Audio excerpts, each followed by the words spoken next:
രാവിലത്തെ ബ്രേക്ക്ഫാസ്റ്റിന് വലിയ കഷ്ടപ്പാടൊന്നുമില്ലാതെ നമുക്കിന്നൊരു ബൺദോശ ഉണ്ടാക്കിയാലോ? ഒരുപാട് മെനക്കേടൊന്നുമില്ലാതെ സിമ്പിളായിട്ട് റെഡിയാക്കി എടുക്കാനായിട്ട് പറ്റും കേട്ടോ. പുറംഭാഗമൊക്കെ ആണെങ്കിലും ദാ ഇതുപോലെ നന്നായിട്ട് തന്നെ മുരിഞ്ഞ് ഉള്ളൊക്കെ ആണെന്നുണ്ടെങ്കിൽ നല്ല സോഫ്റ്റ് ആയിട്ടുള്ള ഒരു ദോശ തന്നെയാണ്.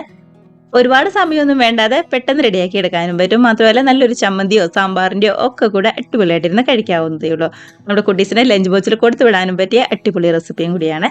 അപ്പോൾ മിസ് ചെയ്യാതെ എല്ലാവരും ഒന്ന് ട്രൈ ചെയ്ത് കമന്റ്സ് ഒക്കെ മറക്കാതെ അറിയിക്കാം കേട്ടോ.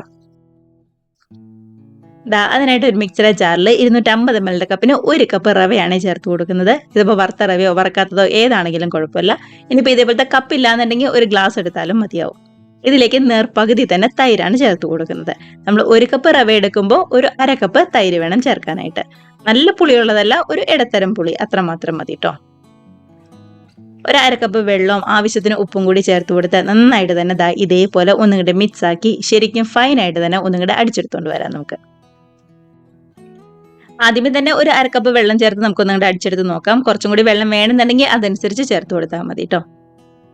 ഇതിപ്പോൾ നന്നായിട്ട് തന്നെ റവയൊക്കെ ആണെന്നുണ്ടെങ്കിലും ശരിക്കും ഒന്നുകൂടെ അടിച്ച് കിട്ടിയിട്ടുണ്ട്. ഭയങ്കര കട്ടിയൊന്നും ആയിട്ടില്ല, എന്നാൽ ഒരുപാടെങ്കിലും ലൂസായി പോയിട്ടില്ല. ഇപ്പോൾ കാണുമ്പോൾ തന്നെയാണെങ്കിൽ അറിയാൻ പറ്റുമല്ലോ. ഇത് മതി.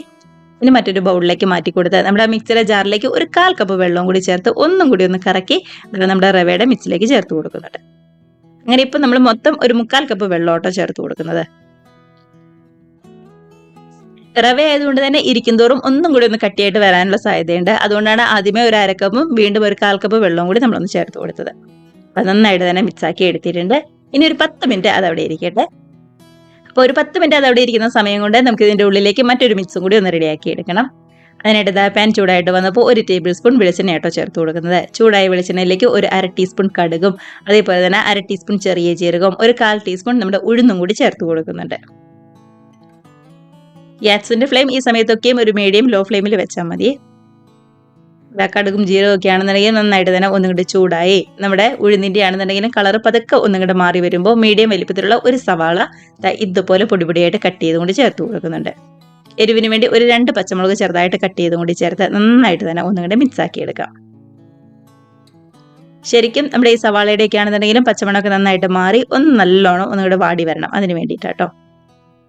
ഇതിലേക്ക് ഒരു 2 തണ്ട് കറിവേപ്പിലയും കൂടി ചേർത്ത് നന്നായിട്ട് മിക്സ് ആക്കി സവാളയുടെയൊക്കെ ആണെന്നുണ്ടെങ്കിലും പച്ചമണം നന്നായിട്ട് മാറി ഇതുപോലെ ഒന്നുകൂടി കളർ മാറി വന്നിട്ടുണ്ട് കേട്ടോ.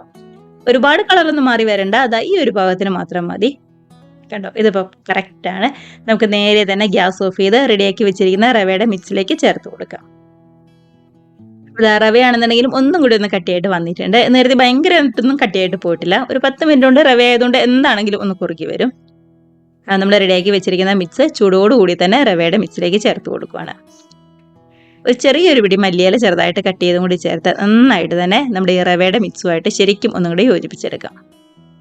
ഇതിലേക്ക് നന്നായിട്ട് പൊങ്ങി ഉള്ളൊക്കെ ആണെന്നുണ്ടെങ്കിലും ശരിക്കും സോഫ്റ്റായി വരാനായിട്ട് ഒരു 1/4 ടീസ്പൂൺ ബേക്കിംഗ് സോഡയും കൂടി ചേർത്ത് കൊടുക്കാം.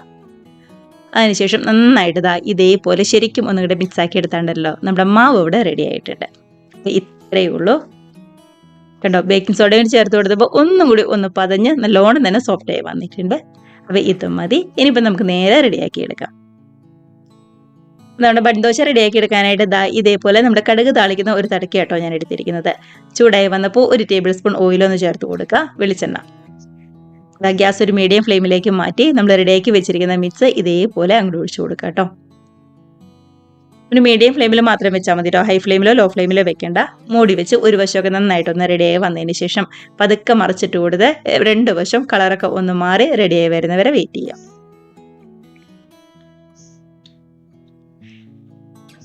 കണ്ടതാ, ഇതുപോലെ നന്നായിട്ട് തന്നെ കളറൊക്കെ ഒന്ന് മാറി വന്നിട്ടുണ്ട്. അപ്പോൾ മറുവശവും കൂടി നന്നായിട്ട് തന്നെ ഒന്നുകൂടെ കളറ് മാറി റെഡിയായി വന്നു കഴിഞ്ഞ ശേഷം നമുക്കിങ്ങോട്ട് കോരിയെടുക്കാവുന്നതേ ഉള്ളൂ. കണ്ടോ, നമ്മൾ ആ ബേക്കിംഗ് സോഡയൊക്കെ ചേർത്ത് കൊടുത്തുകൊണ്ട് നന്നായിട്ട് തന്നെ പൊങ്ങി ശരിക്കും കളറൊക്കെ മാറി നല്ല അടിപൊളിയായിട്ട് സോഫ്റ്റ് ആയിട്ട് പഞ്ഞ് പോലെ വന്നിട്ടുണ്ട്. അപ്പം മാറ്റി വെച്ച് വീണ്ടും അടുത്തത് റെഡിയാക്കുന്നതിന് മുമ്പായിട്ട് 1 ടീസ്പൂണോ 1 ടേബിൾ സ്പൂണോ വെളിച്ചെണ്ണ ചേർത്ത് കൊടുക്കാം. അതിനുശേഷം നമ്മുടെ റവയുടെ മിക്സ് വീണ്ടും ഒഴിച്ചു കൊടുത്ത് ഗ്യാസ് മീഡിയം ഫ്ലെയിമിലാക്കി അടച്ചു വെച്ച് 2 വശം റെഡിയാക്കി എടുക്കാം കേട്ടോ. നമ്മളിപ്പോൾ എടുത്ത ഈ ഒരു അളവിന് ഏകദേശം ഒരു 4-5 ദോശയായിട്ടോ നമ്മൾ റെഡിയാക്കി എടുക്കുന്നത്. അപ്പോൾ കുറച്ചും കൂടിയൊക്കെ ദോശ വേണമെന്നുണ്ടെങ്കിൽ അതനുസരിച്ച് അളവുകളിലും ചെറിയ രീതിയിൽ വ്യത്യാസം വരുത്തിയാൽ മാത്രം മതി. അപ്പോൾ ബാക്കി എല്ലാ ദോശയും ഇതുപോലെ 2 വശം റെഡിയായി വരുന്നവരെ വെയിറ്റ് ചെയ്ത് കളറൊക്കെ മാറി വരുമ്പോൾ നമുക്ക് കോരിയെടുക്കാവുന്നതേ ഉള്ളൂ. ഇതിൻ്റെ കൂടെ സൈഡായിട്ട് നല്ലൊരു തേങ്ങാ ചമ്മന്തിയോ സാമ്പാറോ ഇല്ലാന്നുണ്ടെങ്കിൽ നമ്മുടെ തക്കാളി ചമ്മന്തിയോ എന്താണെന്നുണ്ടെങ്കിലും അടിപൊളിയായിരിക്കും.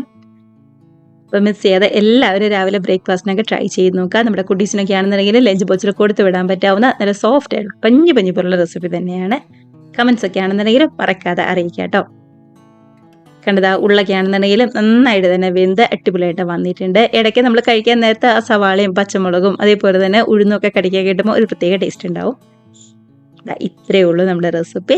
എല്ലാവരും ട്രൈ ചെയ്ത് നോക്കുക. കൂടെ തന്നെ വീഡിയോ റെസിപ്പിക്ക് ഇഷ്ടമായിട്ടുണ്ടെങ്കിൽ ഒന്ന് ലൈക്ക് അടിച്ച് ഷെയറും കൂടി ചെയ്യാനും, ആദ്യമായിട്ട് നമ്മുടെ ചാനൽ ആരെങ്കിലും കാണുന്നവരുണ്ടെങ്കിൽ നമ്മുടെ ചാനലും കൂടി ഒന്ന് സബ്സ്ക്രൈബ് കൂടി ചെയ്യാനായിട്ട് മറക്കല്ലേ. അപ്പം നമുക്ക് ഇതേപോലുള്ള പുതിയ നല്ല അടിപൊളി വീഡിയോസ് റെസിപ്പീസ് ഒക്കെ ആയിട്ട് വീണ്ടും കാണാം. അതുവരെ എല്ലാവരും ഹാപ്പി ആയിട്ടിരിക്കുക. ബൈ.